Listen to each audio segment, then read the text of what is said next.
Halo adik-adik, ketemu lagi dengan Kakak Yana Yohana. Di sini Kakak akan menjelaskan salah satu robot yang akan adik-adik gunakan untuk pembelajaran online.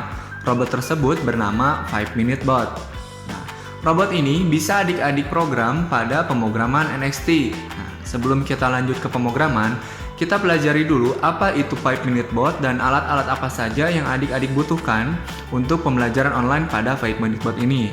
Yang pertama adalah 5Minute Bot. Kemudian ada kabel USB. Kabel USB ini bisa adik-adik gunakan untuk mengunduhkan program di NXT Programming pada komputer ke NXT Brick yang ada pada 5Minute Bot. Kemudian adik-adik siapkan juga baterai alkalin yang ukurannya itu A2. Adik-adik siapkan sebanyak 6 buah. Setelah adik-adik memasangkan baterai alkalin yang berukuran A2 sebanyak 6 buah pada 5Minute Bot ini, sekarang kita pelajari apa saja yang terdapat pada 5Minute Bot ini. Bisa adik-adik perhatikan, pada bagian atas terdapat tulisan A, B, C, dan juga USB. Port A, port B, dan juga port C ini merupakan port output yang bisa adik-adik gunakan untuk output motor dan juga output lampu. Pada bagian kanan terdapat tulisan USB. Ini merupakan port USB yang bisa adik-adik gunakan untuk mengunduhkan program dari komputer ke NXT melalui kabel USB yang adik-adik persiapkan. Kemudian perhatikan pada bagian bawah terdapat angka 1, 2, 3, dan juga 4. Ini merupakan port input yang bisa adik-adik gunakan untuk memasangkan sensor.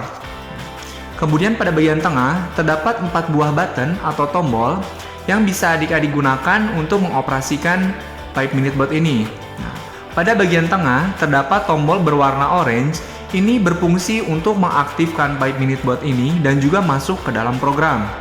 Kemudian pada bagian bawah terdapat tombol berwarna abu tua. Ini berfungsi untuk kembali ke program yang sebelumnya dan juga untuk mengclearkan ataupun keluar dari program. Kemudian di sebelah kanan dan kiri terdapat tombol berwarna abu-abu muda. Ini berfungsi sebagai tombol navigasi yang bisa adik-adik gunakan untuk menggeser ke kiri dan juga menggeser ke kanan. Oke, setelah kita pasang baterai, kita mulai mengoperasikan 5Minute Bot ini dengan mengklik tombol berwarna orange.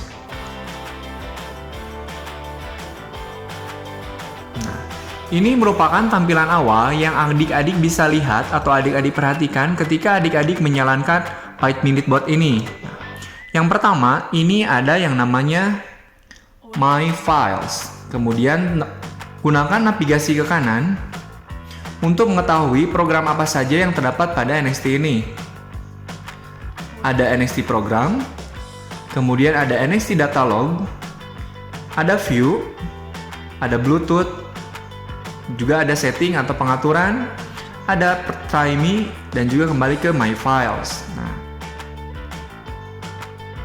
sekarang kita akan membahas menu dan submenu apa saja yang terdapat pada NXT Brick ini. Yang pertama, kita akan membahas My Files.